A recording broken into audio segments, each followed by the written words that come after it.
Sumainyo ang kapayapaan ng Panginoon, sumainyo ang kanyang kapahingahan sa pangalan ng Panginoong Yesus. Ephesians chapter 6, verse 2. Honor your father and mother. Isa ito sa mga katuruan. This is one of the good teachings of the Scripture from the early church that has sustained civilizations. Hindi lang families ang sinusustain ng mga katuruan na ito, but it has sustained civilizations throughout history. Kasi dapat naman talaga, pinagpapala natin ang mga magulang. Children, sons, and daughters should bless and honor their parents kasi eventually, yung mga sons and daughters na yun, magiging mother and father din. And so the cycle will continue. Kaya ang ganda-ganda ng katuruan to honor your father and mother, very much in line sa pagiging maka-Jesus into Jesusness. At bilang mga magulang, as parents, we will always appreciate gifts from our daughters and our sons. Bilang magulang, masarap, nakakatuwa na tumanggap ng mga regalo, ng mga pagpapala, nakakataba ng puso tuwing pinagpapala tayo ng ating mga anak. Pag tumatanggap tayo ng mga regalo, ng mga kahit na anong tokens from our sons and daughters, nakakatuwa yun bilang magulang. And dapat din nating isaalang-alang kung kayo naman yung anak, as a son or as a daughter, don't just give anything simply because there's an occasion. Or, bawa kasi, Mother's Day, kaya itong nakaraan, Father's Day. So lahat nagsa-celebrate, so ikaw nakikibigay din. At lahat, syempre, nagpo-post. So, may ipopost ka rin na Happy Father's Day. So, we don't just, as children, as sons and as daughters, hindi lang naman natin yung ginagawa. Dapat, para lang makibagay sa puso. Kung totoo sa inyo yung isang rason, kaya why some parents don't really enjoy what they receive. Lalo na nga, yan, napanggit natin yung Father's Day. Pag tinatanong mo, di ba, ang mga tatay, ano gusto mo Father's Day? Wala na lang. Wala akong kailangan. Di ba, ganyan lagi ang sagot. Ang isa kasing dahilan nun, hindi naman nila kadalasan na-enjoy yung binibigay ng mug. Naipon na yung mug sa bahay. Naging pasok na yung iba. Diba? Naging paso, naging lalagyan na ng katol. So kung ano na nangyari sa mug. The point here is, what I want to point out rather, is that there's a reason why some parents don't really enjoy what they receive. Of course, the gift is appreciated. Na-appreciate yung gift. Kung bilang magulang, kung ano man yung natatanggap mo, sincerely na-appreciate mo yun. Pero sa totoo lang, minsan kasi hindi naman yun yung talagang kailangan mo bilang magulang. It may not be what the parent truly need. So today, mga kapatid, mga kaibigan, yan yung gusto ko sana buksan natin na reflection at pag-aaral sa umaga na ito. Let's try to answer these questions. What could be the gift or the gifts parents truly need? What are the things that parents need the most?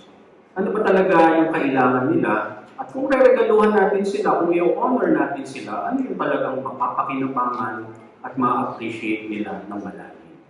This is our shared reflection this morning na pinamagatan natin, what to give to parents. Isang mensahe para sa lahat, especially to sons and daughters, at sa mga parents na nandiyan pa yung mga parent ng mga parent.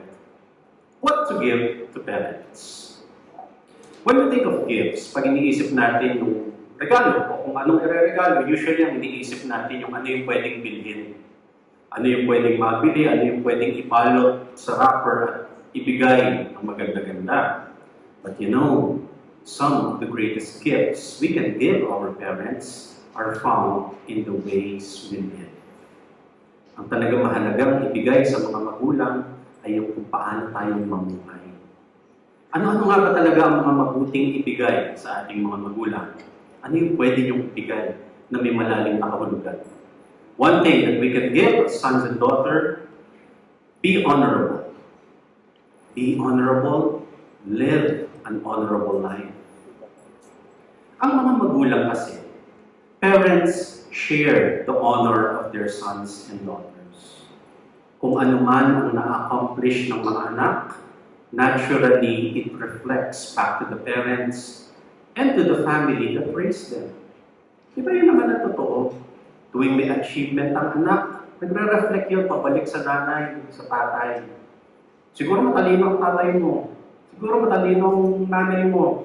Pag may nakakatanggap na medal, di ba, tinatanong yung anak, kanino ka mana? Isa yun sa pagtingin, isa yun sa pagtanaw na anumang accomplishment ng anak o bilang anak, yun ay bumabalik, nagre-reflect naturally sa mga magulang. Sa mga anak, sons and daughters, a reminder. When you do something good, it reflects well on your family. Gusto niyo na talagang biyayaan ang inyong mga magulang, ang inyong mga pamilya, do something good.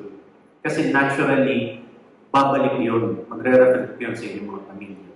When a son or daughter receives praise, when they receive recognition, merong magulang na tahimik na humingitig sa gilid. Kasi alam niya na babalik yung papuri na yan, yung recognition na yan sa tahanan. So do good. On the other hand, paalam na rin mga anak. On the other hand, when you commit something shameful, pagka meron kayong ginagawa na nakakahiya, nakakasira ng reputasyon, it also points back to your parents. It specifically points back to your mother, to your father. Again, kung tinatanong yung isang anak na may medal, kanino ka mana? Pagka meron kahihiyat din yung anak, kanino bang anak yan? Yun ang tanong. Kaya napakahalaga na bilang daughter, bilang son, bilang mga anak, we do something good. We do an honorable thing, be honorable, live an honorable life. Because a person's disgrace often becomes a parent's disgrace. Ang kahihiyan ng anak, kahihiyan niya ng magulang.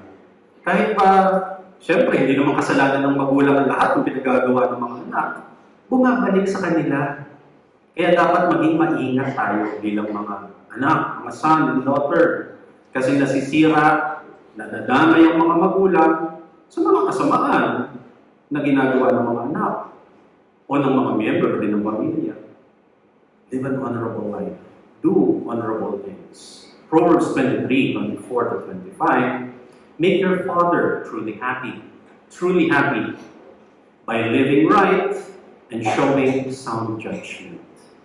Make your parents proud, especially your mother. Make your mama proud na. And how do you do that? Siyempre, masarap yung nakakatanggap ka ng regalo bilang nanay. Natutuwa sila, siyempre, sa mga ganyan. Pero you want them to be truly happy, to be truly proud, do honorable things. Live an honorable life. One of the greatest gifts we can give our parents is a life that reflects the values na itinuturo nila sa atin. Yung mga values na pinagsusumikapan nilang itanim sa atin mula pagkabata. Yun, mapapasaya talaga natin sila. Ano ba ang pwede natin ibigay sa mga magulang? Give them rest. Bigyan sila ng kapahingahan. Nasa nature ng mga magulang ang magkarga ng kanilang mga anak. Nasa nature ng magulang yun. It's a parent's instinct to take care of their children, to protect their children. Ang mga nanay, kahit hindi mag-set ng alarm sa orasan niya, naturally gigising yan sa gitna ng gabi para magpadedit ng kanilang mga sanggol na anak. Ganun ang mga nanay. Ang mga tatay will get up. They will work, they will report to work kahit na hindi sila physically okay. Magtatrabaho yan, gagawa ng diskarte, gagawa ng paraan, kahit mismo yung sarili nilang kukote, yung mental health nila, ang gulo-gulo na rin. Ganun ang nature ng mga magulang. To take care, to protect, and provide for their family. Parents will automatically do everything. Parents will automatically do anything for their children. Because they are wired. Yun ang nature ng mga magulang eh. Di ba, ganyan nga ang mga hayop. Ang mga aso nga, pag nakakante yung kanilang mga tuta, nagagalit.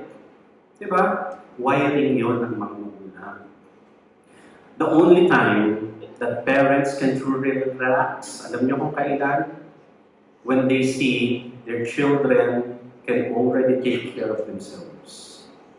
Kapag nakikita nila, pagka naobserbahan nila na, ano na yan, self-reliant na yung anak ko na yan, medyo napapahinga na unti-unti yung mga magulang. Kasi nga, natural wiring nila na bumangon, magluto, magtrabaho, maglinis, para sa kanilang mga anak. At bumababa-baba lang yung kanilang wiring na gano'n, yung kanilang stress level sa mga bagay na yan, kapag unti-unti na nilang nakikita na, yung anak ko marunong na magluto ng itlog. Marunong na magprito ng itlog. Hindi na siya, at least, hindi na maguguto. Diba? Nakatayin na ka ng mabuti bilang magulang pag na-observahan niyo. So, a reminder again, for daughters, for sons, for children, be responsible. Be responsible as a son, as a daughter. When you are responsible, nabibigyan mo ng sense of restfulness ang iyong magulang. Show you are reliable. Show you are dependable as a member of the family. Kung miyembro ka ng pamilya, kung bahagi ka ng tahanan, dapat may contribution ka sa tahanan na yun. Ikaw na magwalis dyan. Huwag mo lang hintayin na sasabihan ka pa, magwalis ka nga. Mga anak, nagre-reklamo kadalasan ng mga anak na bata na nanay ko utos ng utos, pala utos. Alam niyo kasi kung bakit sila pa utos? Pala utos. Kasi wala ka pang pagkukusa. Kung may kusa ka, hindi ka naman uutusan eh. So maya-maya kayo uutusan, magwalis ka nga. Maghugas ka nga ng pinggan. Ayusin mo na yung manuruming dumi. Daming utos. Kasi hindi mo pa ginagawa on your own. Gusto mo mabawasan yung utos sa'yo, magkusa ka. Be responsible. Show that you are dependable. You are reliable. Proverbs 23, verse 25. So give your father and mother joy. Gusto niyo talaga silang maging happy Father's Day? Gusto niyo talaga silang bigyan ng happy Mother's Day? Be responsible. And this also goes for the children in the family. Kahit mga maliliit na bata sa tahanan. Younger children in the family can also give their parents rest. Paano? Don't disturb your parents unnecessarily. Hindi napapansin, o kayo mga nasa schooling age, hindi nyo napapansin, marami kayong panidistorbo sa mga magulang nyo na hindi naman necessary. Yung kung kailan nga, Martes ng gabi, so Miyerkules may pasok ka, Martes ng gabi, alas 9, kailangan ko pala ng crayons, bukas. Alas 8 na, saan ako kukuha ng crayons? O kaya, kung kailan papasok ka sa umaga, alas 7 na ng umaga, papunta ng school. May assignment daw, kailangan ng bayong. So, saan ka ngayon hahanap ng bayong?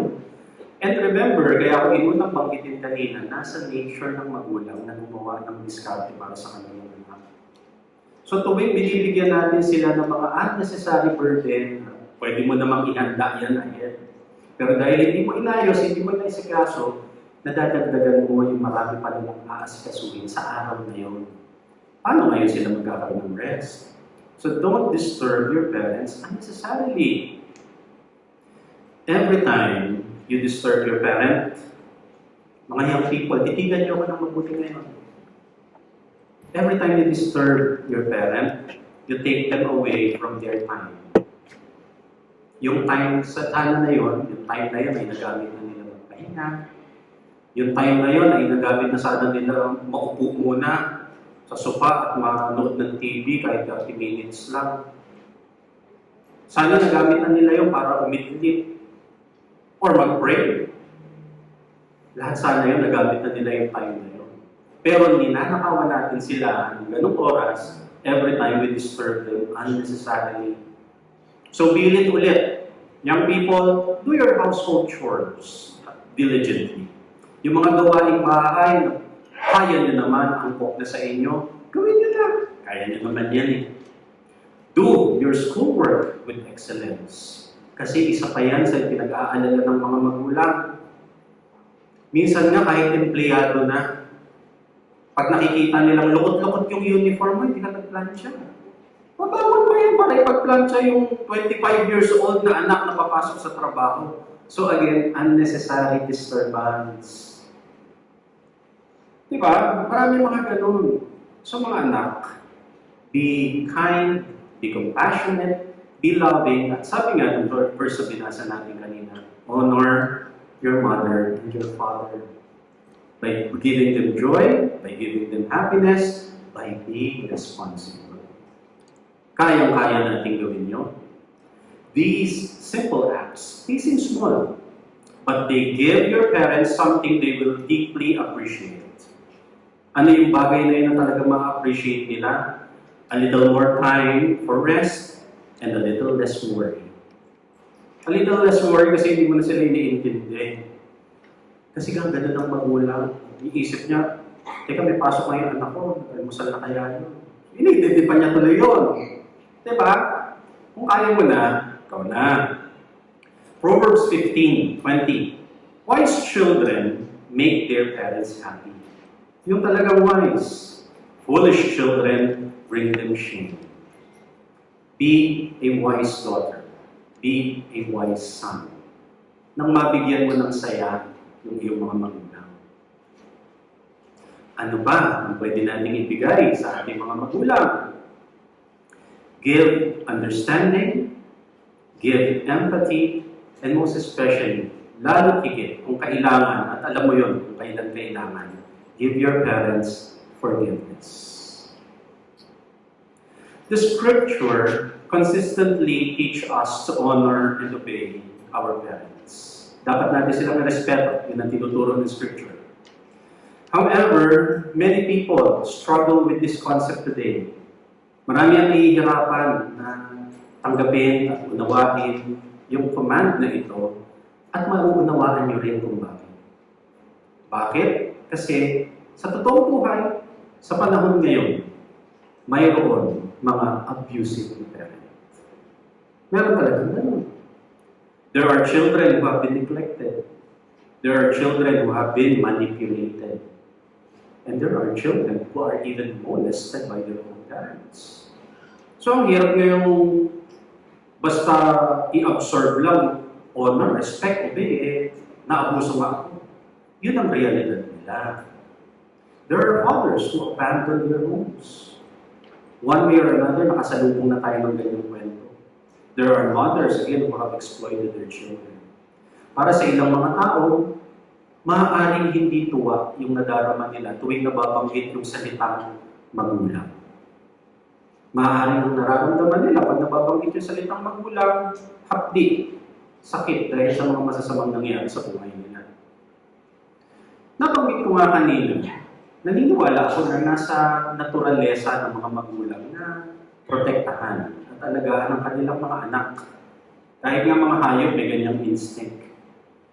Kaya sa tingin ko rin, personal na tingin ko ito, sa tingin ko ay pagka dumarating yung punto when parents harm or mistreat their own children, something wrong is deeply wrong inside of them. Merong malalim na kamalian na nakaugat doon sa magulang na yun. Kasi lumalabag sila doon sa talagang design ng Diyos para sa kanila. Pero lilinawin ko rin na oo, maaaring may mali, maaaring merong nangyayari rin sa kanila, but that doesn't excuse such parents from what they did. Hindi yan excuse. Ipinapaalala lang ng mga ganitong pag-iisip, ganitong pag-a-analyze sa mga ganyang sitwasyon. This reminds us that broken people often hurt the very people they should love. Broken people hurt people. Again, hindi natin sila in-excuse, pero alam natin na pagka mayroong ganyan, nauunawaan natin unti-unti, pag may ganyan, sabihin, may mas malalim na problema na pinag-ugatan. Kung kayo ay nasa kalagayan na yun, I don't blame you. Kung may sakit, kung may hapdi kayong nararamdaman, sa mga experiences sa inyong mga magulang, your pain is real. Your wounds are real. But this is what I want to encourage. Open your heart to forgiveness. Yan ang isang bagay na pwede niyong ibigay sa inyong mga magulang. Open your heart to forgiveness. Ephesians 4:31-32. Get rid of all bitterness, rage and anger. Be kind and compassionate to one another, even and including your parents. Forgiving each other, just as in Christ God forgave you. Forgiveness is not saying the abuse was acceptable. Hindi yun ang sinasabi natin. Ang sinasabi natin ay hindi sila na-excuse sa mga bagay na yun. At meron silang pananagutan. Forgiveness is also not removing the accountability.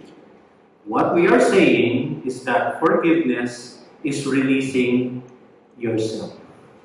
It is releasing yourself from the prison of bitterness and entrusting justice to God. Kung ikaw ang anak, kung ikaw yung daughter or yung son na mayroong pait sa puso sa usapin ng pagiging magulang o sa inyong mga magulang, do not allow the wounds of the past to continue to control your life. Let go and forgive. Even when parents or when a parent has failed, maaaring isa lang naman sa parent yung nagkamali, extend grace. Yun yung gusto kong ituro. Extend grace by giving the gift of release and healing to your own heart. So binibigyan mo yung parent na yun ng release, ng forgiveness, at binibigyan mo rin ng gift yung sarili mo, the gift of healing.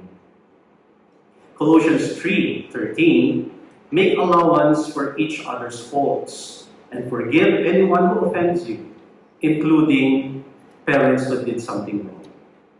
Remember, the Lord forgave you, so you must forgive others. Again, sinasabi natin, hindi yan pag-i-excuse sa kanilang mga accountability at pagkakamali, pero sinasabi natin, bigyan mo ng release yung sarili mo. At pwede mo yung gawin kahit napakalalim ng mga sugat na ikaw mismo nakatanggap from your parent. Ngayon, sa kabilang banda, kung ang ipinagtatampo mo lang naman doon sa parent mo, hindi mo ako pinaghanda ng dibuko, gusto ko sana sa Manila Hotel, manahimik ka na lang muna dyan dahil mas magaan-gaan yung pwede mong palagpasin. The point here is that we should not be burdened in life with bitterness, with anger, especially from our parents. Huwag nating pabigatin ang buhay. Ano pang pwede nating tukuyin na pwedeng ibigay sa ating mga parent? Alam niyo isa pang mabuting ibigay? Ang pwede nating ibigay is by us being fruitful. Be fruitful, be productive. We need to be fruitful and be productive so that we can contribute materially and financially at home.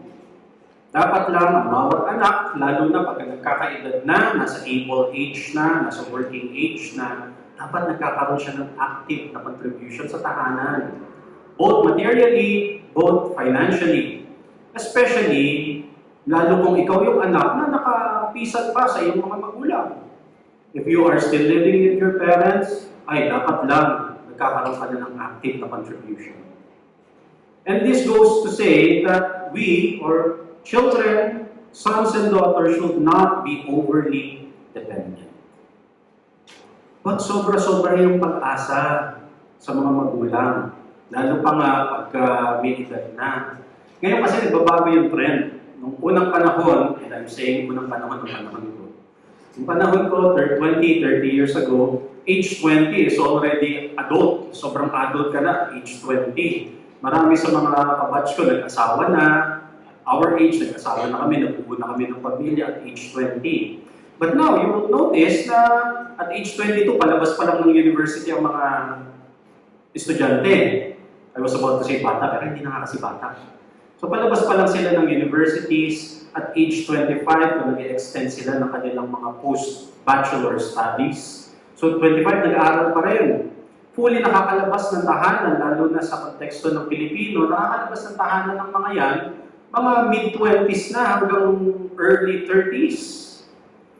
That does not excuse you as a son or as a daughter to contribute at home. At hindi rin maganda yung pananaw na wala ka nang gagawin, estudyante ka nga. Kung ang gagawin mo lang mag-aral. No.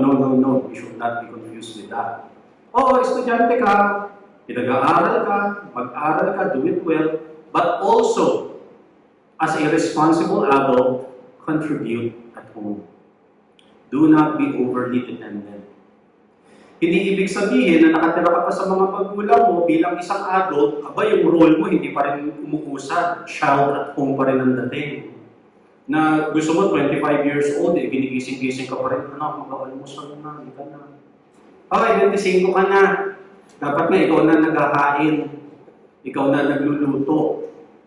Kung kahit kami katulong kayo, may helper naman kami. Hindi yun ang point. Ang point, you have to be a responsible adult. Because that is one thing you can give your parents. The gift of being productive. The gift of being fruitful as an adult. Lalo pa nga, kung kayo ay nakapisan sa inyong mga magulang, tapos ikaw rin, may sarili ka ng pamilya. Yan ay normal na normal sa ating konteksto bilang mga Pilipino. There's an extended family inside the home. Pero lalo pa nga dapat natin yung ituro at i-apply sa mga ganyang context. Kung ikaw, kapisan ka pa sa family mo, tapos may sarili ka na rin family, all the more na dapat fruitful ka, contributing ka sa tahanan. It should not be an instant guarantee na yung magulang mo ang mag-aalaga sa iyong anak. Kaya mo kami dito nakataray para libre katulong. Aba, kung nagbayad ka ng katulong, magkano man yun ang kasambahay. At may kasambahay lo, hindi ka na basta maglalagay ng amount na magkano ibabayad mo. Meron na mga standards ngayon na magkano nga ba? 7,000 ba? 50,000 ang isang kasambahay? Ang mahal. So dapat ang 100,000 ang rate ng mga magulang na nag-aalaga ng kanilang apo. Well, you know what I'm saying. I'm not really into the specific of the rates, but mga anak. When we say kasi sa anak, walang age description sa Tagalog ang salitang anak. So pag sinasabi natin mga anak, pwedeng mga tatay na rin yan ng kanilang mga sariling pamilya o nanay na rin. Pero anak pa rin sila kasi nga nakapisan sa loob ng kanilang mga magulang. Pero yan yung tinutukoy nga natin, mga anak, contribute at home. At huwag gamitin na instant guarantee na yung mga magulang nyo ang automatic na mag-aalaga ng inyong mga anak. Huwag ipang-hostage yung kakitan ng mga apo. Hindi ka ba nakukitan sa apo mo? O, sama ka kay Lola. Sama ka kay Lola. Siyempre si Lola at si Lolo, cute naman, kukunin.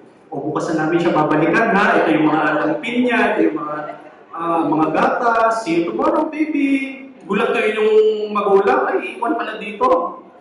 Cancel ngayon yung kanyang buong maghapon at magdamag.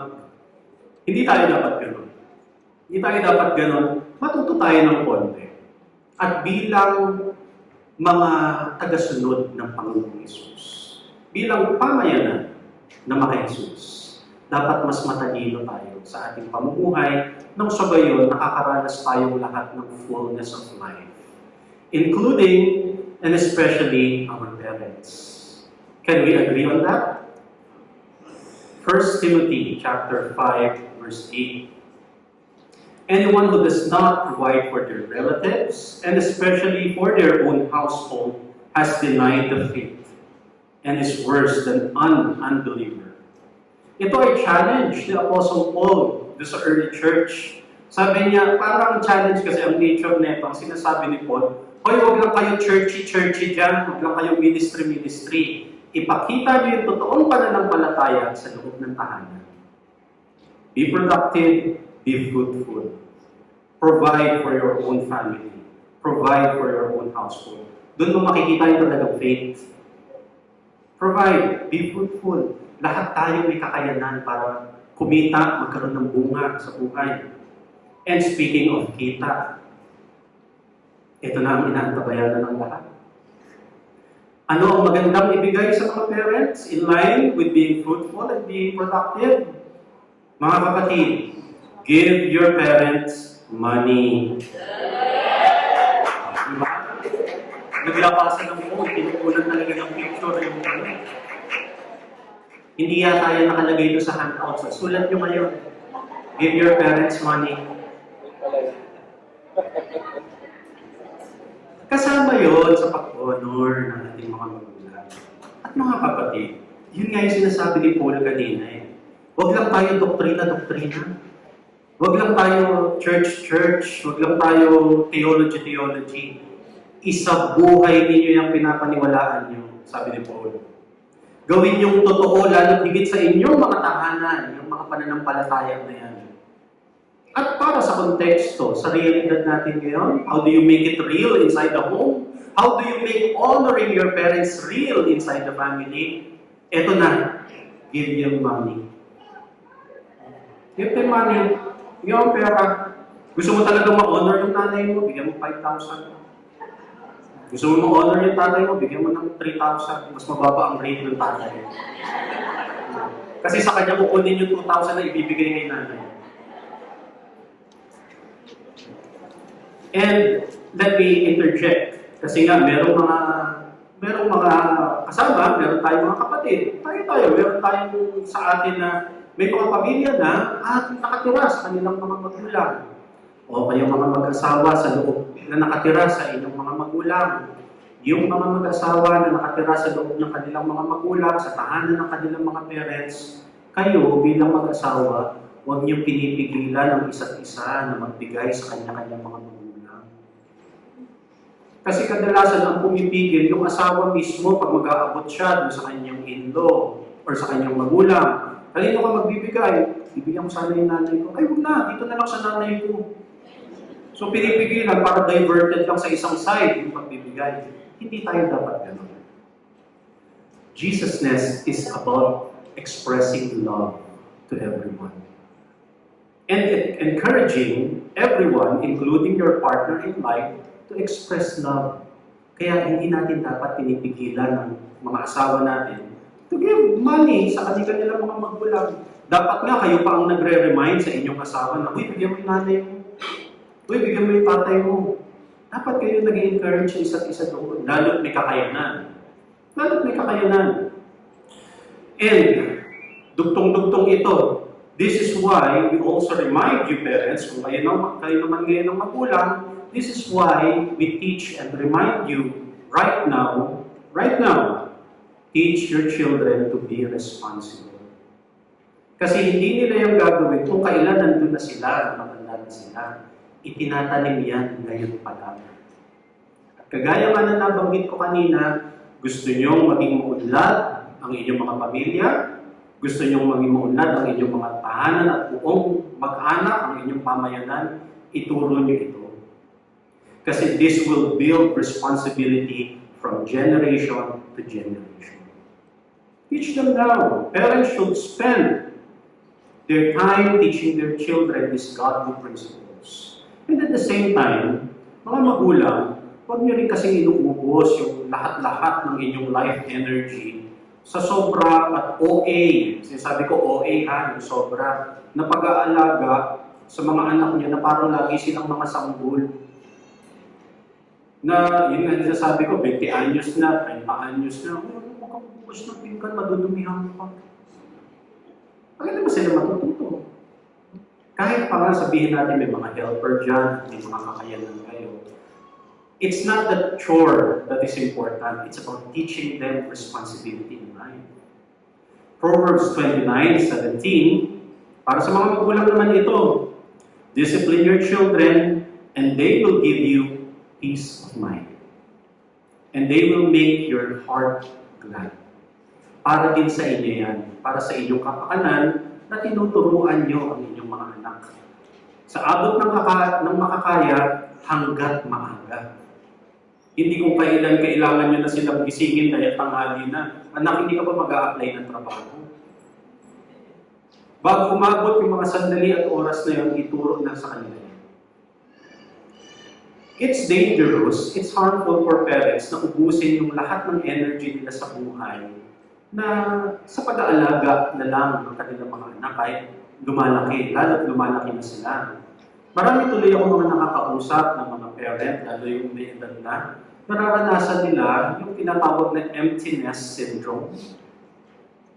Sa psychology, meron yan, emptiness syndrome. Ito yung kalagayan na sa sobrang pag-aalaga ng mga magulang sa kanilang mga anak, nung dumating yung time na kailangan ng tumanda, umalis ng bahay, o mag-asawa ng kanilang mga anak, biglang wala na silang saysay sa bahay. Kasi nga nag-alisan na sa tahanan eh. Ito ngayong mag-asawa na hindi nila makilala ang isa't isa bilang mag-asawa. Dahil naubos na yung oras at lakas nila sa kakaalaga. Kaya nagkakaroon ng ganyang karanasan dahil sobra-sobra at okay yung pag-aalaga sa mga anak. And on the flip side of it, yun nga yung nare-remind natin, mga anak, makakatulong tayo na mawala yung mga ganyang syndrome if we ourselves will learn to be responsible. As daughters, as sons, be dependable, be reliable, be responsible. As you grow up, make life easier for your parents, not more difficult, by being fruitful, by being productive. 1 Timothy chapter 5, verse 4. Their responsibility is to show godliness at home and repay their parents by taking care of them. This is something that pleases God. Again, nagtuturo si Paul dun sa next generation ng church ng panahon niya. Ang sinasabi niya, ano ba talaga ang tungkulin na dapat gampanan ng isang mananampalataya kung talaga sumusunod siya sa ating Panginoong Yesus. More than the doctrines and the theologies and everything, show godliness by taking care of your family, especially your parents. Magbalik tanaw, magbalik ng utang na loob sa mga magulang. Doon na ipapakita ang talagang pagiging makadiyos. We honor God when we honor our parents. Ang pagtataas ng papuri sa Diyos, hindi lang yan sa kantahan, sa worship program, nangyayari din yan every time we honor our parents. So don't just give anything. Bilang mga anak, don't just give anything simply because there's an occasion. Don't just give something kasi Father's Day or Mother's Day. Sunod-sunod yata yan kasi ng mga nakaraan. At huwag lang makiuso, makibagay sa mga posting. Doon mo babatiin ng the Father who built my life. Everything, haba-haba ng post. Hindi naman nabasa ng tatay din. So, hindi lang doon nangyayari yung pag-honor na yan. Sons, daughters, my brothers and my sisters, my dear friends, bless the fathers. Bless the mothers. Bless these people, yung mga naging father figure, mga naging mother figure sa inyong mga buhay. And make sure that what you give will truly make them happy. At ano yung magpapasaya talaga sa kanila, sa kailaliman ng kanilang mga puso. Be productive, be honorable, give them rest. At syempre, hindi natin yung excuse kung kaya nyo rin lang. Itaas natin yung rate, bigyan ng 10,000. I-Gcash nyo na. Kung kaya rin lang, bakit hindi? Ephesians 6:2-3. Honor your father and mother. This is the first commandment with a promise. Yun ang napansin nila ng Christian Church sa Ephesus. Itong command na ito, may promise pala pag pinansin nyo. Ano daw yung promise na yun? Verse 3. If you honor your father and mother, things will go well for you. And you will have a long life on earth. Sa tingin ko, maraming layers of ibig sabihin ito, ha? Pero ang isang practical na makikita ang father kasi dito, it will go well for you. Kasi kung ikaw son, magiging father ka rin eventually. Kung ikaw daughter, magiging mother ka rin eventually. At yung itinanim mo na pagpapahalaga, yung itinanim mo, ginagawa mo na pagrespeto, pagbibigay sa mga magulang, makakatiyakan na ipagpapatuloy yan ng next generation hanggat actively tinutulog natin. At magtutulungan tayo na gawin yan bilang pamayanang maka-Jesus. We will help each other, we will encourage each other, pasisiglahin at palalakasin natin ng isa't isa, reminding continually each one, Uy, honor your father, honor your mother, para lahat tayo mag-bless. Giving these gifts to your parents does not mean na kailangan mong maging perfect. Hindi perfection yung pinag-uusapan natin dito. You don't need to be a perfect child. You don't need to be a perfect son or a perfect daughter. Ang sinasabi lang natin dito, in your walk of faith, do your best to walk in the ways of Jesus, which is to love. Love your parents, honor them, so that you will live a life that honors the people who raised you. Lahat ng yan, gawin natin, encourage natin ang isa't isa as a community, as a family in Jesus.